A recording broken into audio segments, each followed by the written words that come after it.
Hey YouTube, let's go over my 18-inch SPR build that I put together. So let's just get right into it, and I just kind of want to explain some of my reasoning and thoughts behind why I chose to build a whole nother upper receiver instead of rebarreling it, because I think that could help people down the road if they ever had that same initial thought, right? Because to me, it's much cheaper and it sounds simpler, right? Just to buy one part and exchange the whole part, especially if you're just looking to increase your barrel length like I was. But it's not always as simple as it seems. And it seemed to work out for me, at least with the parts that I already had laying around, to just go ahead and build a whole nother upper receiver. To me, that was the easier process after delving into some of the information that it was going to take to rebarrel this Aero Precision upper receiver. And this is the particular upper that I was going to rebarrel. And this is a 16-inch Aero Precision factory made upper receiver. And I like the upper, right? I like the handguard. It's got a nice slim profile. My main complaint was I didn't have a full length of Picatinny as I was running a pressure pad for my flashlight, and it just wasn't the ideal setup. The pressure pad was sitting about right here on an Arasaka offset M-lock, and I wanted it an 18-inch. I wanted 2 extra inches. I wanted a rifle length gas system, and so I was going to just rebarrel this upper with a basically matching barrel, right? This is a Ballistic Advantage straight fluted 416R stainless steel, mid-length gas, 0.750 diameter gas block, 223 wild chambered, and 1 in 8 twist. So I was just going to exchange this barrel, the 16-inch, for an 18-inch, which has the rifle length gas system, but all the same specs: 223 wild chamber, 1 in 8 twist, stainless steel, bead blasted, straight flutes, yada, yada, yada. So the more I was looking into rebarreling this particular upper, the more I just decided I didn't want to do it. And that's mainly because Aero Precision on their Atlas S's and their Atlas R handguards is they use time barrel nuts. And time barrel nuts, from my experience, what'll end up happening is when, let's say if they installed it correctly, let's hope the Aero Precision installed it correctly. I do not know because I did not take apart this upper. I just wanted to not compromise the integrity of the upper if it was installed correctly. I haven't had any issues with malfunctions or shooting. Gas system seems to be aligned correctly and everything. So I know this upper at least seems to be well put together. And the more that I looked into changing out this barrel, the more I just didn't want to do it. Not to say that it was particularly hard, but there are some issues that you can run into with time barrel nut systems. So if they install this correctly, they should have seasoned the threads initially when installing the handguard. And what that ends up happening is when you do your final torque down to spec, 35, 50 foot-pounds of torque, and you've timed the gas tube to line up into the upper receiver so it can align correctly with the gas key. That's usually how time barrel nut systems work. But what I have noticed from my experience is when you take off your barrel nut and the handguard and everything, and then let's say you're making a modification to like your gas block or changing out your gas system, putting in an adjustable gas block, for example, and you put back on the same handguard, same barrel nut and everything. When you go back on to torque it and get it timed again, what I have noticed is it doesn't always time correctly to where the barrel nut butted up again. And you either have to over torque it to get it timed correctly or under torque it to get it timed correctly. And those threads on that upper receiver are seasoned to that particular barrel nut. It's not always the case, but I have run into that issue with other time barrel nut systems. So I just decided to avoid all that since I already had the muzzle device, I already had the barrel, already had the handguard, gas block, gas tube. Literally, the only thing that I needed was either a stripped or an assembled upper receiver. So July 4th came around, and July 4th usually is pretty synonymous with some pretty good gun deals. I found two M41 uppers assembled, so they had the forward assist, they had the dust cover. If you see ones that say strip, that means you got to provide your own dust cover, your own forward assist, if it has a forward assist. And an assembled one usually has a mil-spec forward assist and dust cover already installed. If you can find an M41 upper assembled for sub 90, some 80, sub $80, that's a good price. I found two of them. They were $75 a piece, so $150. That included shipping, that included tax. It was a good deal. Bought two of them and just decided to build the upper, right? Just decided to start from scratch, start anew, minus the barrel, minus a few parts, right? And just build a whole other upper receiver. And I'm glad that I did, because I like building things, right? I like building uppers. I like modifying things. I enjoy this craft, right? This is why that I change out parts so frequently, and that I build so many AR-15s, and I modify my Glocks, and I try to personalize them to my liking. It's because I like to do it. I find enjoyment in this, and this is something that I've really delved into a lot deeper the last couple of years, and I'm finally starting to gain my stride in this craft. And I really think I'm actually going to start learning the industry a lot more. I like to find a job in the industry. This is something that I really like to do with my life. So this is something that, like I said, I enjoy doing. Not everyone may enjoy building AR-15s and modifying them like I do. Some people just like to keep things OEM in stock, which is completely fine. That's not me, however. I like to personalize it, put some personal touches on it. I do think a lot of things to my ARs that other people might not do. And I do a lot of things to my ARs that aren't necessarily for function, right? I'll buy a part just on looks. I do try to pick my parts, not just based on looks, but if I can match a part to make it look a little bit cooler while keeping the functionality and the reliability of the weapon system, I will, right? Like some of the gray anodized parts, right? The trigger guard. Trigger guard, you could probably just keep a mil-spec one. Magazine release button really doesn't do much of anything. The magazine catch, nice little colored magazine catch, really doesn't do anything, right? Kind of waste of money, but I think it looks cool. I think it adds like a cool little touch of personalization to your AR-15. I like it, right? So if I can match a few things and make it look cool, I will. I don't see any harm in it.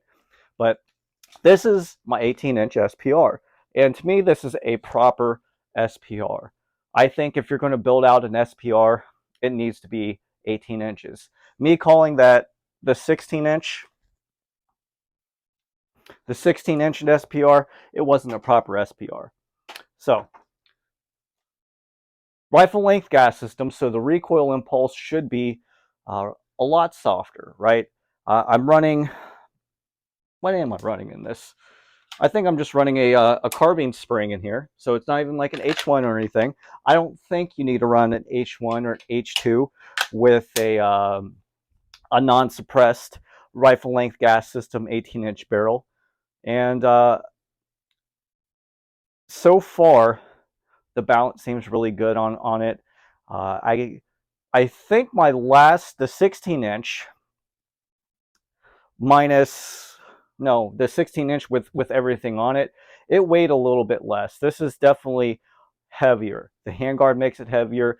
The 2 extra inches on the barrel makes it a little bit heavier, and the flash hider that I'm utilizing is making it heavier too. As you see it like equipped like this, right, it weighs 10 pounds 2 ounces. So it's not light, but it's not heavy for an SPR type build. And then a fully loaded Lancer mag weighs exactly a pound. So you put in a fully loaded magazine, you're looking at 11 pound 1 ounce, 11 pound 2 ounce weapon system. And while that's not particularly heavy, it will get heavy over time, right? You carry this around for 30 minutes to an hour, and you're going to feel all 11 pounds of this, trust me. So uh, most of my like 14 and a half and 16 inches are roughly like between 9 and 10 pounds fully kitted out. So this isn't that bad. And I've found this particular build to be rather enjoyable. And the reason I found this build to be rather enjoyable is because I didn't have to think and consider a lot of things that I usually think and consider into building AR-15s. So with the 18-inch barrel, I knew it was going to be long. So I wasn't concerned about the overall length of the weapon system. I knew with the bipod, I knew with the optic setup, I knew with the type of stock that I wanted to run, that it was going to be heavy. I wasn't concerned about how heavy it was going to be. That was not any sort of concern of mine, because you should be basically using this as a defensive, like a home defensive type setup when you're outdoors, right? You're mainly going to be shooting this prone, trying to take a little bit longer shots and stuff. And I thought it was definitely a little more fun build, right? Because I didn't, like I said, I didn't have to consider much of the other things I usually put into consideration when I'm building AR-15s. And this one was actually so fun that I'm looking into doing a 20-inch, like with a heavy barrel. I'm just going to go all out. I'm going to get like a super heavy bipod. This is going to be my SPR light. I'm going to make it SPR heavy. I think it's going to be, I think it's going to be cool. I already have the barrel in mind. You might have seen some other builds. I'm going to be utilizing a 20-inch Criterion Core um, heavy profile barrel, uh, magnesium phosphate, chrome lined, hand lapped and honed. Really like Criterion barrels, so I found one for a good price. I'm on the fence on it right now, as I really just need to take out some of my other AR-15s and just use them more before I start building more, right? But that's kind of my shtick. So I like building it. I'll probably trickle in the parts like I usually do, but once a couple of parts start trickling in, it's really hard for me not just to go ahead and just complete the build. That's my own fault though. But anyway, let's get back into this 18-inch SPR build, because there's some things that I'd like to change, and there's some things that I thought were interesting, at least with some of the parts and stuff. So the barrel, I've already used this barrel in another build, and I basically cannibalized it because I didn't like the build anymore. I was using like an inexpensive Strike Industries handguard. It had a pretty thick profile on it. It had a full length rail, so it was like a 17-inch rail, so it covered almost all the barrel, which I think looked good. But this is only a 15-inch rail; it's okay. And the gridlock, it was a gridlock handguard. When it matched up with the upper receiver, again, it was a time barrel nut, just like the Atlas R's and Atlas S's. There was quite a bit of a gap between the handguard and the upper receiver. One of the features on the gridlock is that you had this pull down tab, and you could take off the handguard on and off pretty fast, simple, and easy, if you had an adjustable gas block system. Well, I didn't have an adjustable gas block system, so I really didn't need that feature. And I think that feature puts into compromising the handguard being able to rotate and stuff. So I just wanted something just a little more durable, and I kind of outgrew that particular AR. So I'm kind of deciding what to do with the Cerakoted upper and lower and stuff. I'll probably use it in another build, but right now it's complete. It's not completely stripped, but it's basically completely stripped. And this is a much better iteration of an 18-inch SPR. So the handguard that I chose to use was a BCM MCMR, and it's nothing new. It's been around for a while, but this is my first endeavor with the BCM MCMR. It's not timed, which is nice. The handguard itself, I seem to really like. I haven't tested it thoroughly, so I don't know the actual durability, or if there's actually like any QC issues. I haven't run into any QC issues. Everything seems to look great. Fit and finish looks great. Everything seems to match up right with the parts that I use, mostly like Aero Precision and stuff. So no complaints there. It's an interesting system, right? You do have to leave a little bit of a gap between the handguard and the upper. You have to put this little steel anti-rotation insert in there.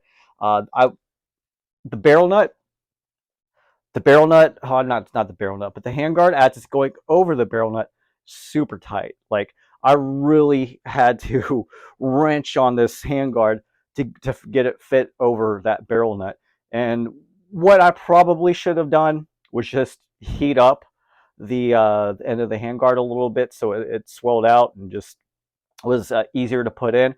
I know with some of BCM's uppers, I believe they're like M2 uppers or something, you actually have to heat up the end of the upper receiver before you fit it in your barrel. Otherwise, it's not going to fit. So it's kind of a feature with BCM, as you know, it's going to be a tight fit. But that was just something that I noticed, that the handguard, as you're putting it over the barrel nut, very, very tight. What's really interesting is the clamping system that the handguard uses as it clamps onto the barrel nut to keep it from rotating. It has this like star torque screw on one side, and it's got just a regular torque screw on the other. What you have to end up doing is tightening down the star one first, and then as you can see, those little half moon cutouts is kind of a key. So the key's got to be timed so when you tighten down the other screw, right, that end of that screw can fit into one of those half moon keys for this star torque screw. Kind of a neat design. Um, Seems pretty durable. Seems pretty like a good design in my opinion. So I like it. It was pretty straightforward, pretty simple as far as the installation process go. I definitely would suggest, like, if you're looking for a mid-grade handguard, BCM handguard seem to be good to go in my book. It's got a nice thin profile on the handguard. I get a nice C-clamp grip, even with full panels going all the way around the 7-sided M-lock. So the profile is good. It's not too thick. And what else? It's good looking, right? Not that that should matter, but if that is something extra on top of all those other features that I mentioned, I'd say that's a plus. So MCMR, good in my book. I took this always seems to be a topic of contention, which is bipods. And some people really, really like to hate on Magpul bipods.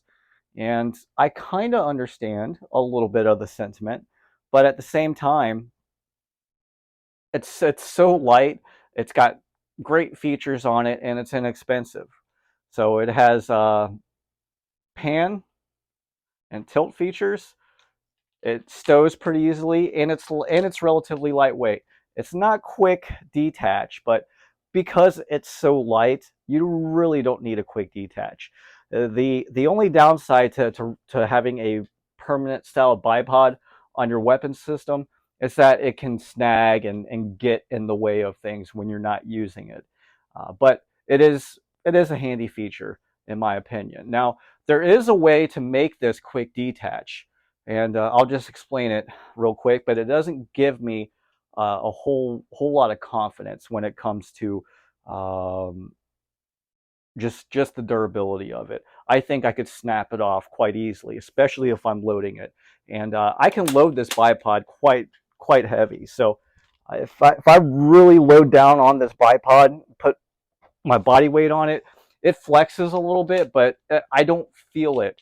Where like it doesn't feel like it's becoming compromised, and that's what you want out of a bipod. Yes, you got Harris's, you got Atlas's, you have better bipods out there on the market, but they are definitely more expensive, minus the Harris. So I know the Atlas is quick detach, but it is quite a bit heavier, and I don't know. I just didn't feel like spending $300 on a bipod. So stuck with the Magpul. And it's not the MOE bipod. I guess it's just the Magpul standard bipod. The way you can make this quick detach, though, you have to buy a Picatinny version instead of the M-Lock version. And I think there's a company called like Kinetic Development. They make a M-Lock slot to Picatinny that's quick detach. You got these like two pull-down tabs. I think they come in one slot, two slot M-Lock slots to Picatinny.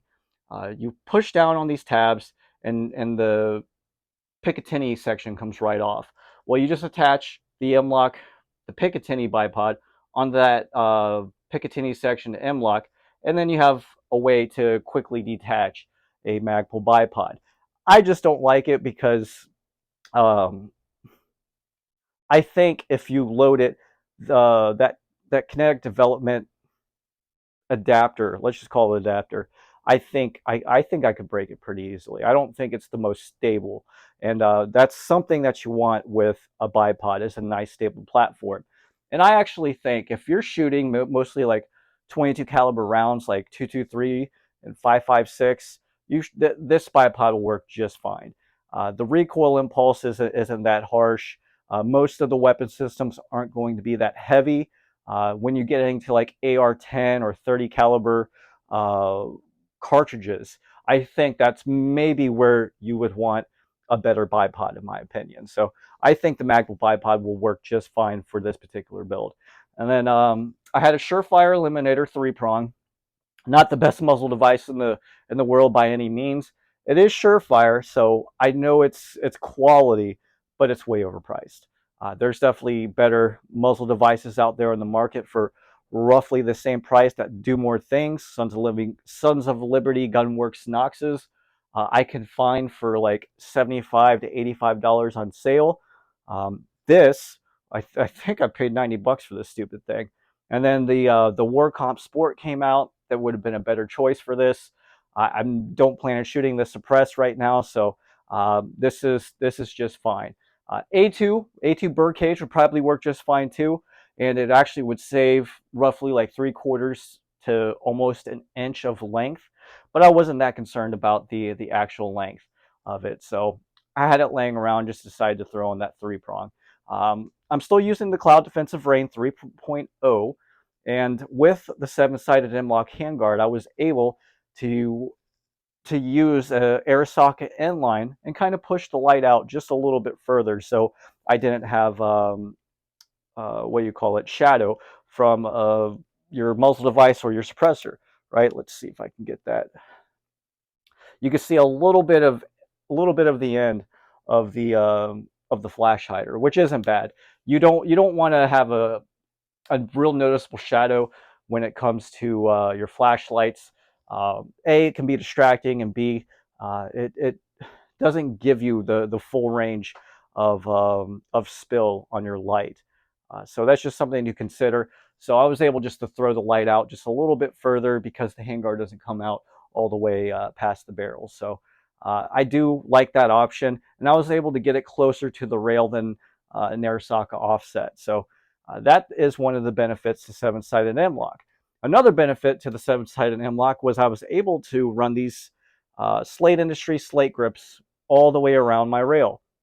And I know it's not symmetrical, but it fits my hand almost perfectly, right? When I get a nice C-clamp grip on it, my fingers are going to stay relatively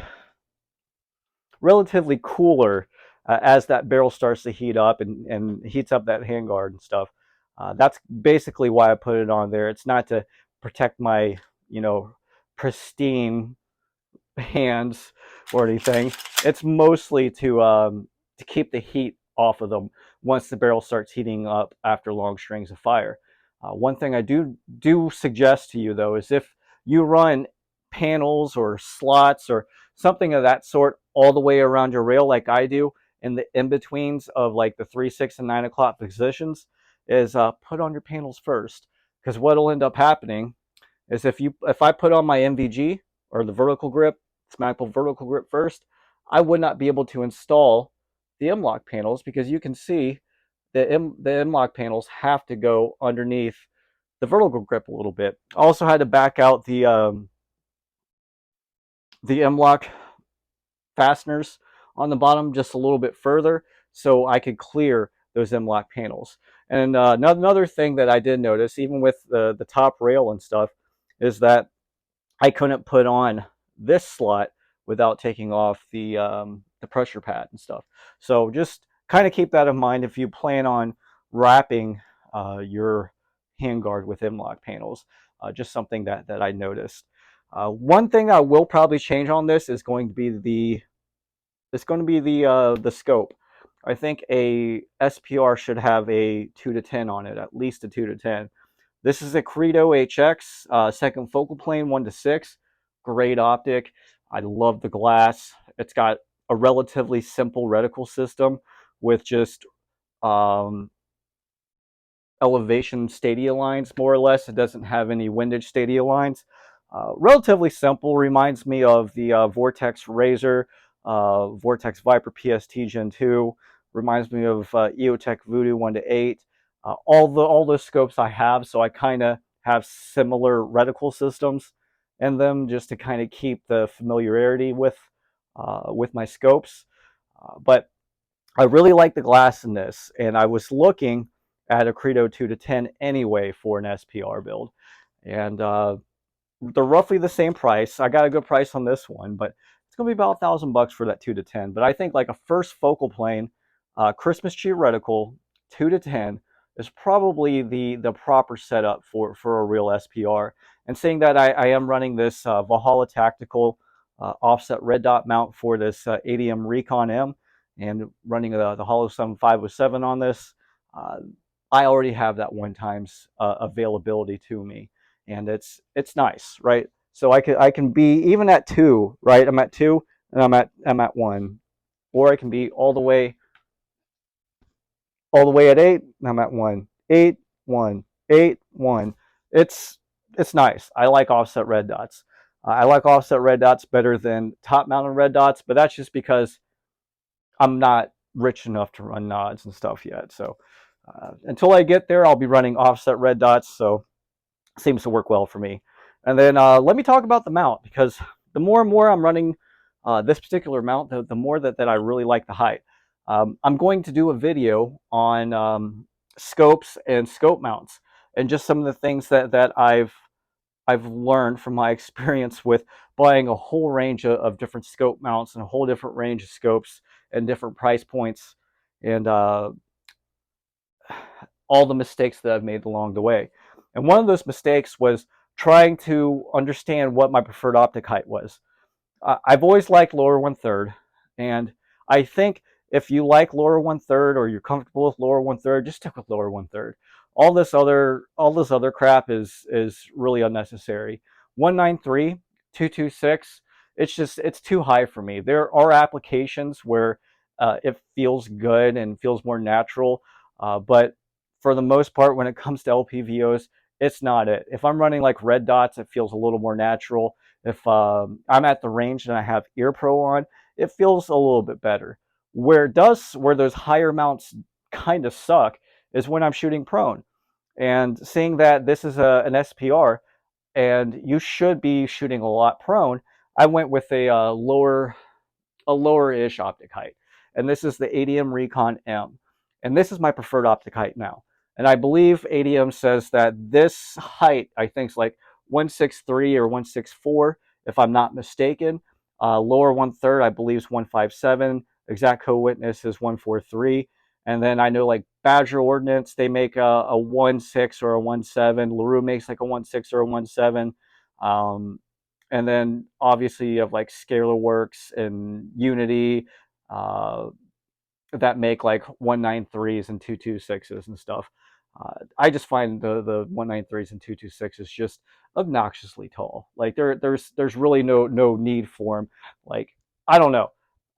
This is a good compromise between the two, where when I pull up my scope, like my eye, it's just naturally there. Whereas some of the higher ones, like I can do it, but I'm getting more of a chin weld. It's usually about where this top turret is, where I have the eye box and stuff. But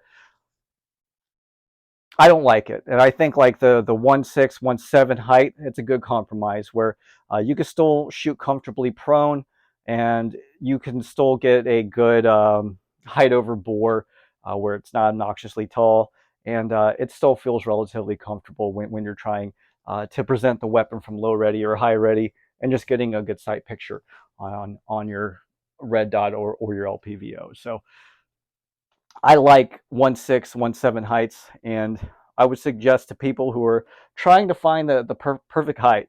And there's going to be a lot of factors involved, like your body type. If you're a tall guy, some people have longer necks. I'm a little short, stocky guy, so maybe that's why this height works a little bit better for me. But those are all things that you should consider.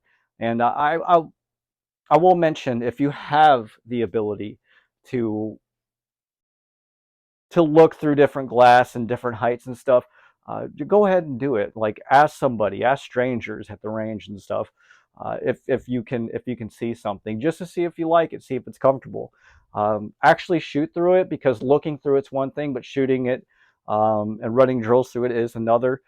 So go ahead and use it. I wouldn't have any problem if anyone asked me to shoot my weapon systems, just as long as they don't just mag dump all my ammo through it, right?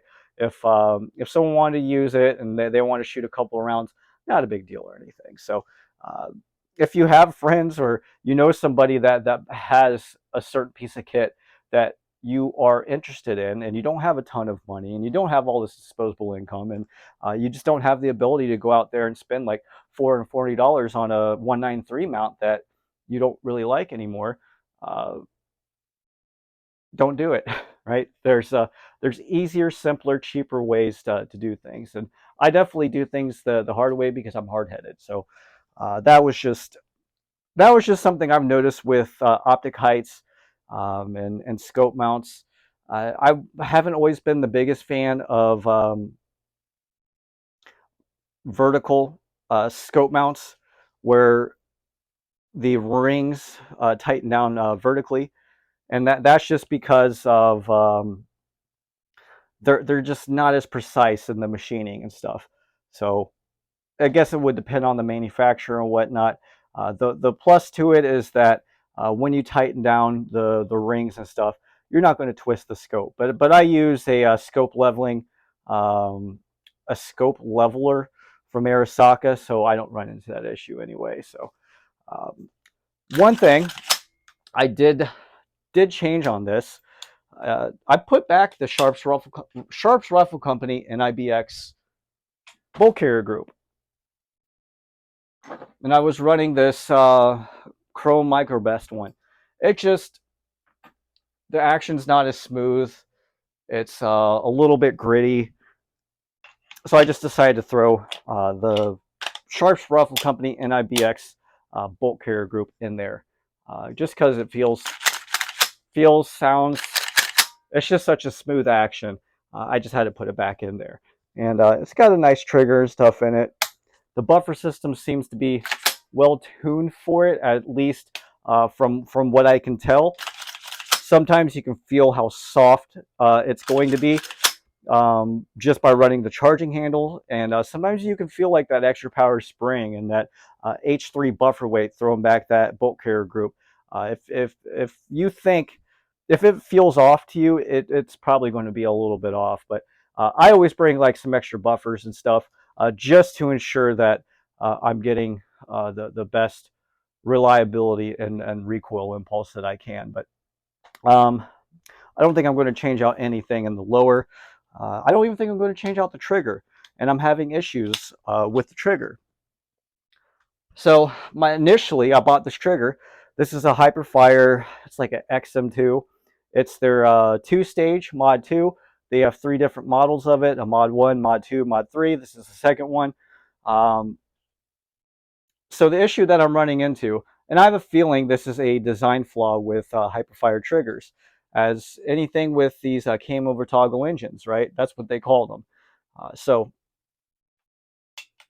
what ends up happening, and this isn't on all safeties, so I've tried this on a lot of different safeties just to see if it's the trigger, if it's the safety, if it's an inherent design flaw with the trigger, if it's just tolerance stacking. I was trying to problem solve it, right? So um, when I engage the safety, right, put it on from fire to safe, you can see a little bit of resistance and movement on that extra part that Hyperfire puts on there for those springs.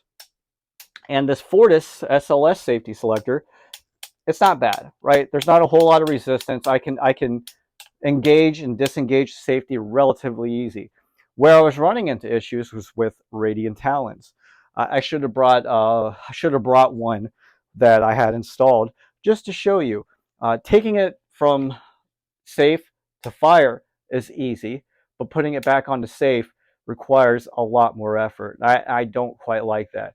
And the main safety I'm having the issue with is the radiant talon, like I mentioned. I tried it with a whole other slew of different safeties. Strike Industry safety seems to work fine with the Hyperfire triggers. That safety I got from that JL billet lower, it works fine. I don't feel all that much resistance, about the same as it is for this Fortis SLS. And the Elfman, this Elfman speed safety. I tried this out too, just to see, right? This one, because it's a crossbolt safety, it seems to work just fine with the Hyperfire trigger. I don't like that it doesn't work with Radiant Talons, because Radiant Talons are probably my preferred trigger or preferred safety selector on the market. These Fortises, for whatever reason, I don't get that feeling all that much, that resistance with the Hyperfire trigger, but I do really like these safety selectors. This is probably one of the most robust safety selectors on the market. I'm just going to explain the design real quick, as I think it's good, and a lot of people don't understand engineering and designs of safety selectors and what to look for. Most of your safety selectors are going to be a screw through barrel design, which has worked, right? But you'll notice like GI safety selectors are all one solid piece of metal, right? And that's just to keep the structural integrity of everything, right? When you start screwing little parts into other parts, those parts can break off. The screws can back out and stuff. While the Radiant Talons and these Fortis SLSs are probably the most robust safety selectors on the market. So how this one works is you have this tapered set screw that goes all the way into the safety selector lever, right, into the barrel, into the safety barrel, and it's nice. It's really nice. It's robust. It's a nice thick, what do you call it, um, tapered screw in there, and it's on both sides. The only downside that I don't like with these Fortis SLSs is that I wish they made a shorter lever for either your weak side or the other side. So hold on. So when I'm shooting and stuff, or when I'm not shooting and I have the safety disengaged, I can definitely feel it on the edge of my hand. And these do have some sharp edges. That's probably my other complaint on them, is that some of these edges can get a little sharp. But I wish they just made like the shortened lever like most other companies do. That's probably my main complaint with Fortis safety selectors. But other than that, I really do like them. I think the design's quite good on the Fortis SLSs. They're up there with Radiants in my opinion. They're also more expensive than Radiants, but hey, um, it is what it is. So those are some of the things that I've noticed with some of the parts. Uh, some of the parts that I've been working with on this particular build, and you might not always realize that you have an issue initially. Sometimes it takes a little bit of tinkering, sometimes it takes some more use before you actually run into the issues. Quality control issues are one of those things, right? And then that might be a fault of yours where you didn't install something correctly, or you have like a slight gas leak in your gas block because it's not all the way lined up. You know what I mean? So just it's always good to test and use your equipment and revisit some of the stuff that you put on, just to make sure and ensure that everything is still the way that you think it is. So Those are just some of the things that I've noticed with this part and some of these parts on this build that I've done. So I don't think there's anything else that I can go over. Like I said, I plan on changing out the scope at some point. This is an SPR Lite. I think I think it'll do well. With 18 inches, you're getting all the velocity that you need out of a 5.56 cartridge. So this should be at least lethal for 500 yards plus, which is nice. And I'm talking like it should be lethal with just regular M193, M855, NATO spec ammunition out to 4 or 500. Where like your 11.5s or your 10.3s, even your 12.5s might not have that lethality range out to 400 or 500 yards, or I might not have the confidence. Like I might be able to hit the target, but I'm not confident that that is going to put it down with a well placed shot. You know what I mean? So 18 inches is kind of a nice barrel length because you're getting all the velocity out of that cartridge that the 5.56 was designed for. So I'm going to go for a 20-inch. I might go for a 24-inch retro at some point. At some point, I'll probably just do the whole gambit of barrel lengths for 5.56. And, I'll do a proper 10.3, 11 and a half. I'll either do a 13.7 or a 13.9. If I do a 13.7, I won't do a 13.9. If I do a 13.9, I won't do a 13.7. Still need a 20 and a 24.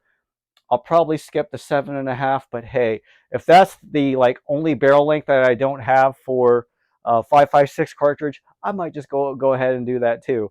But I like to use my firearms, and I like to not be blind and deaf after I use my firearms. So that 7.5 can be definitely a little bit obnoxious.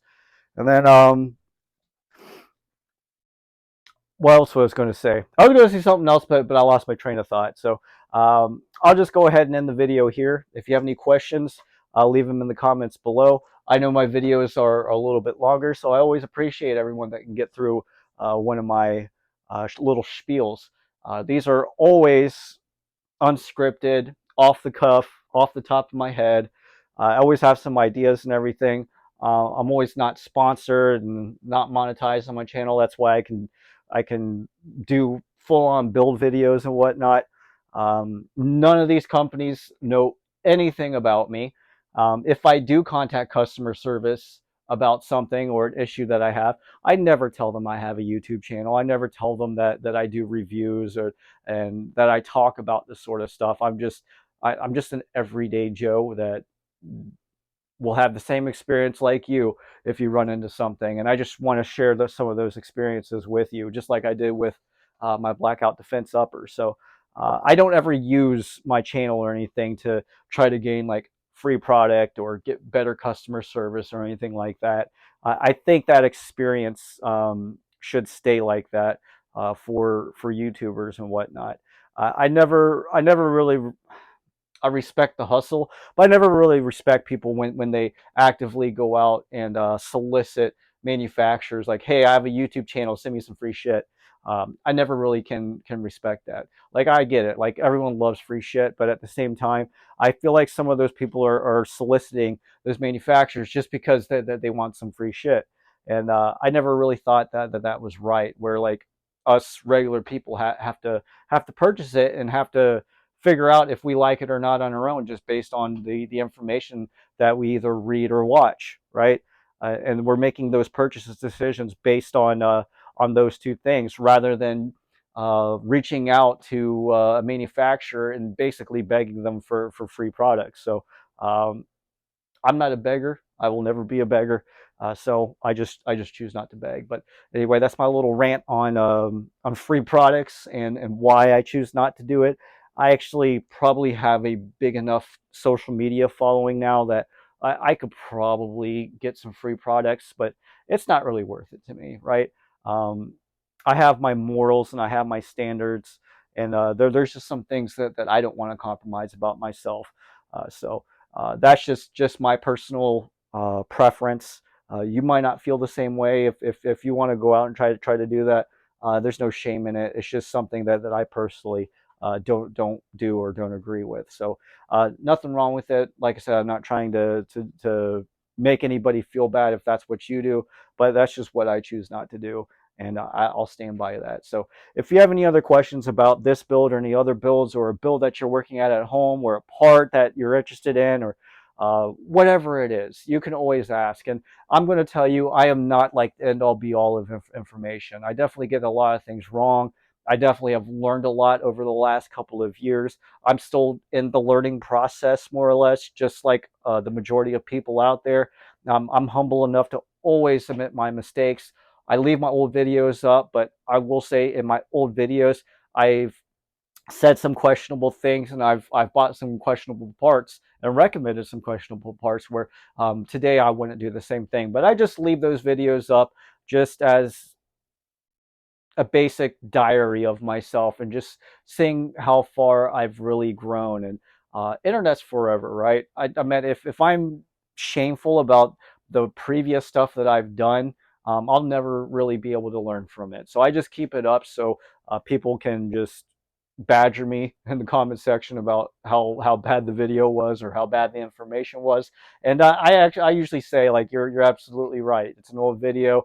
I've learned, but I appreciate the comment. I do something like that. So I always keep an open mind and a level head, and I'm just open to the likes, the comments, and I'm also open to the criticism as well, because there's definitely things I can learn from you guys as well.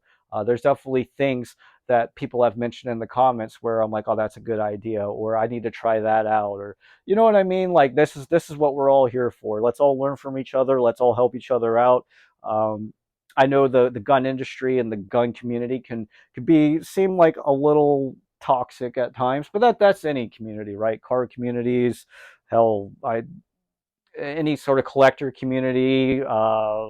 If you what way they call it when you dress up to as like anime characters and stuff. My ex-wife used to do that.